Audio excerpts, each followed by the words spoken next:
नमस्कार दोस्तों। तेरे जैसी मेरे कुल 11 संतान मौजूद हैं।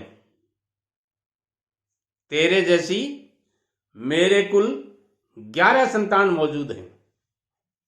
दोस्तों, ये बात छोटी नहीं है, बहुत बड़ी बात है। इस छोटी सी बात ने मेरे जीवन को बदल के रख दिया। यदि आपके साथ भी ये बात होती है तो आप भी अपने जीवन को दूसरे तरीके से यू टर्न ले सकते हैं। वाकया क्या है, मैं पूरी बात आपको बताना चाहता हूं, इसलिए इस वीडियो को शुरू से लेकर अंत तक जरूर देखिएगा। और यदि आप इस वीडियो को बीच में छोड़ जाते हैं तो वो बातें जो आपके जीवन का टर्न पॉइंट हो सकती हैं उससे चूक जाएंगे। बात 1983 की है, 1983। जी हां दोस्तों, मेरा खुद का गांव, माई विलेज, पानी की बहुत बड़ी समस्या थी। केवल ओपन वेल का पानी था। गांव में पानी के स्टोरेज के लिए 1 इंच जगह नहीं थी, या यूं कह सकते हैं पीने के पानी का कोई स्टोरेज नहीं था। पशुओं के पीने के पानी के लिए जरूर स्टोरेज टैंक था, जिसको हमारे यहाँ कोठा बोला जाता थे, खेल बोला जाता था, वो थे। मगर ह्यूमंस के पीने के लिए, आदमियों के पीने के लिए, लोगों के पीने के लिए कोई व्यवस्था नहीं थी स्टोरेज की। बरसात के पानी की भी हमारे यहाँ, जिस एरिया का मैं रहने वाला हूं, वहां बहुत कम अंडरग्राउंड टैंक बनाए जाते हैं। आज भी वहां कोई ज्यादा सोर्सेज नहीं है इस तरह के। तो इस समस्या के निवारण के लिए गांव में मैंने एक बार एक मीटिंग बुलाई पूरे गांव की, कि मैं नया ठेकेदार बना हूं, अभी तक मेरे को काम अलॉट तो हो गया है मगर उसकी टेक्निकल सैंक्शन नहीं आई है। इस कारण से थोड़ा डिले हो रहा है। और मैं सोचता हूं यदि मेरे हाथ से ये पुण्य हो जाए, ये काम हो जाए, तो मैं इस गांव की, यानी अपने गांव की पानी की समस्या मेट करके अपने आप को धन्य करना चाहता हूं। क्योंकि जिस जॉब को मैंने सीखा है, यदि यही जॉब मैं 100 एंड 100 यानी बिना बहुत कुछ कमाए यदि आपके गांव में, यानी अपने गांव में कर देता हूं, तो मैं भाग्यशाली समझता हूं अपने आप को। और गांव वालों ने मेरी बात मानी। फंड्स की अवेलेबिलिटी नहीं थी गांव के पास में, पैसे नहीं थे गांव के पास में इकट्ठे किए हुए, मगर फिर भी उन्होंने कहा चलिए, यदि तुम इस बात को मानते हो तो हम इस काम को शुरू करते हैं। और उन्होंने मेरे को उस काम का कॉन्टेक्ट दे दिया। बंधुओं, जब कॉन्टेक्ट दिया जाता है तो काम तुरंत शुरू करना पड़ता है, यानी वर्क ऑर्डर मिलने के बाद में आपको टाइम होराइजन दिया जाता है। मुझे उन्होंने 1.5 महीने का टाइम होराइजन दिया था और उस 1.5 महीने में मुझे कार्य करना था। यदि मैं 1.5 महीने से डिले करता हूं किसी भी कारण से, तो वहां मुझे पेनल्टी लगनी तय थी। ऐसी स्थिति में मैंने काम शुरू कर दिया, मगर मेरे पास पैसे की बहुत कमी थी। नए ठेकेदार के पास में पैसे की बहुत कमी होती है, मैं समझता हूं अच्छी तरह से। कुछ लोग मुझे पूछते हैं, सर हमारे पास पैसे की कमी है, कैसे व्यवस्था करें। मैं इसी बात को आपको बताना चाहता हूं कि आपके पास, जब आप नए ठेकेदार हों तो आपके पास पैसे नहीं हो तो कैसे व्यवस्था करें। हाउ टू अरेंज मनी, ये शब्द आपके पास, आपके दिमाग में काफी बार आते हैं। इस शब्द का एक ही इलाज है जो मैं इसमें बता रहा हूं, इस वीडियो में बता रहा हूं। मेरे पास भी वही समस्या मुंह बाए खड़ी थी। मेरे पास जो था वो मैं वहां लगा चुका था। गांव का पेमेंट मेरे को रनिंग बिल के हिसाब से होना था, मगर जब मैंने रनिंग बिल पुटअप किया तो उन्होंने कहा हम तो खेती में लगे हुए हैं, अभी तो कलेक्शन करेंगे, गांव के घर घर से पैसे लेंगे और घर घर से पैसे लेकर के फिर पेमेंट करेंगे तुम्हारे को, और अभी हो सकता है हमें 2 महीने और लग जाएं। दोस्तों अब क्या होना है मेरा बताइए। एक तरफ मेरा नेटिव गांव, दूसरी तरफ वो मेरे को पेमेंट नहीं कर रहे हैं। क्या मुझे काम रोक देना चाहिए? कमेंट करके जरूर बताइएगा। और चूंकि मैं दूसरी जगह भी होता तो काम को नहीं रोकता, और मैंने काम चालू रखा। जब काम चालू रखा तो पैसे की कमी आ गई।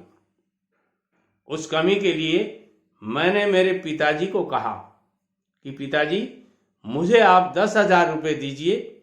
मेरे पास 16,000 रुपये थे जो मेरी सेविंग के थे, इसी उद्देश्य से कि ठेकेदारी शुरू करनी है मेरे को। मैंने कई बार बताया भी है कि आप ठेकेदारी कैसे शुरू करें। अपनी सेविंग से शुरू कीजिए, अपनी पॉकेट मनी से शुरू कीजिए।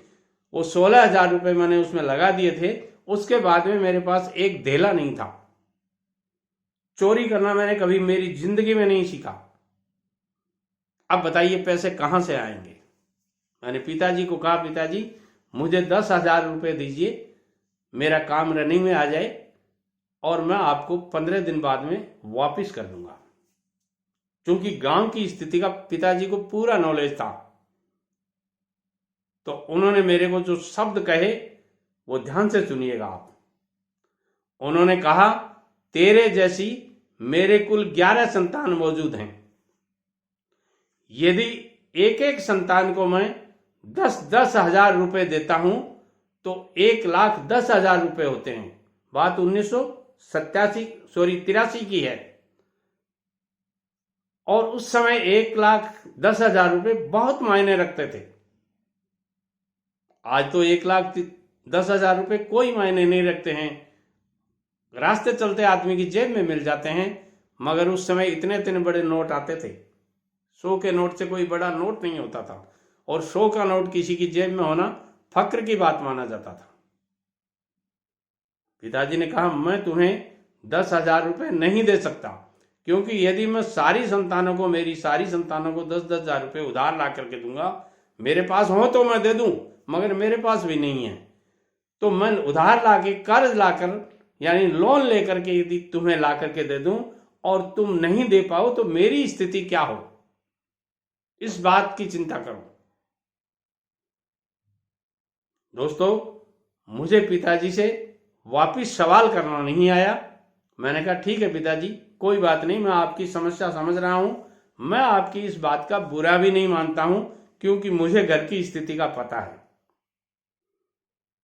मैंने मेरे छोटा भाई जो मेरे से नेक्स्ट है, मेरे बाद का है, उस भाई से बात की, क्योंकि वो भाई गांव में रहता था। बहुत ही जुझारू व्यक्तित्व का धनी है, या मैं यूं कह सकता हूं मेरे से भी 10 गुना जुझारू है वो। बड़ा मेहनती, इतना मेहनती कि जिसका कोई दूसरा रूप हो ही नहीं सकता। इतना दिल दरिया कि किसी दूसरे की भीड़ में ही पड़ जाए। दोपहर में खाने का टाइम हुआ, उसने मुझे पूछा भाई साहब खाना खा लिया? मैंने कहा अभी तो नहीं खाया। तो आओ खाना खाते हैं। मैंने कहा आज मेरी इच्छा नहीं है। क्यों, क्या हुआ? मैंने कहा कुछ नहीं, कोई विशेष बात नहीं है। बोले नहीं कुछ तो बात है, आज आप कुछ उदास लग रहे हो। मैंने मेरी बात जो पिताजी के साथ में हुई थी वो बताई। उसने कहा भाई साहब पिताजी के पास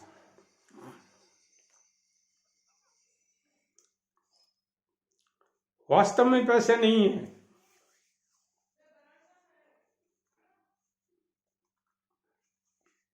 मगर पैसे का इंतजाम मैं कर दूंगा। शाम तक आपके पैसे का इंतजाम हो जाएगा, आप अपने काम को चालू रखें।